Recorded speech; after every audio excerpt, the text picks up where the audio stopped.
Now, to answer your question about is there still the metaverse, it's probably say that there are elements like tenets about it that it still exists, but then we've moved away from the original definition.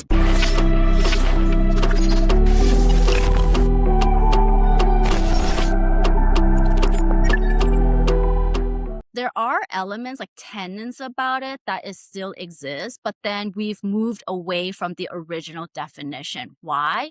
Because we all know it's not possible. The idea of you and I owning our items and having full ownership in a decentralized kind of way, not working. Why? Because as history already shows, we've got the big corporates, Google, Meta, all already have a large stake in what we actually want to own. So forget that, right? But that doesn't mean you cannot create this second life. If you manage it and plan it, you can still take that away from what's already known about you by some of these massive companies. Like I don't know. So the idea of the metaverse, like, is still there, is reiterated.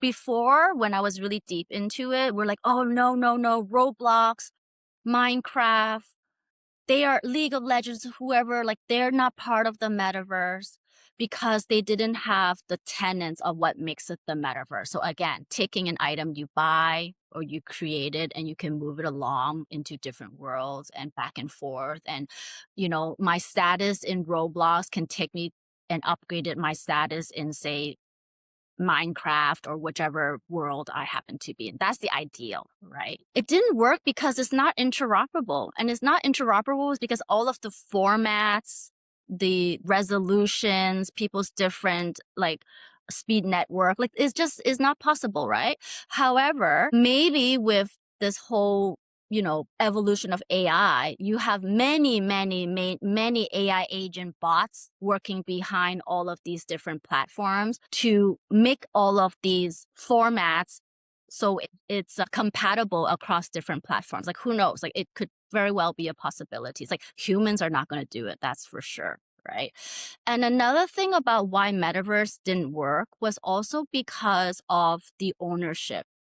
If I was to create something on Roblox and I bought something on, say, another platform and I tack it onto my original item and then I sell it, who owns that and who owns what? So it was this whole kind of idea of the provenance of it, which is kind of weird because if it's on blockchain, technically we should be able to see where it kind of happened, But anyways, so now then we moved on to immersive commerce. So that was sort of the new name we started calling it, right? So that became a more looser term, in my opinion. It involves a little bit more about like spatial experiences.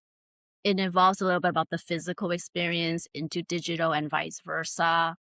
It wasn't focused so much on, I say, assets. Maybe it's just a looser term in that sense, right? So overall metaverse, there are people still talking about it. Even myself, I still want to study more about how this can, but we also know the term is lost its original definition.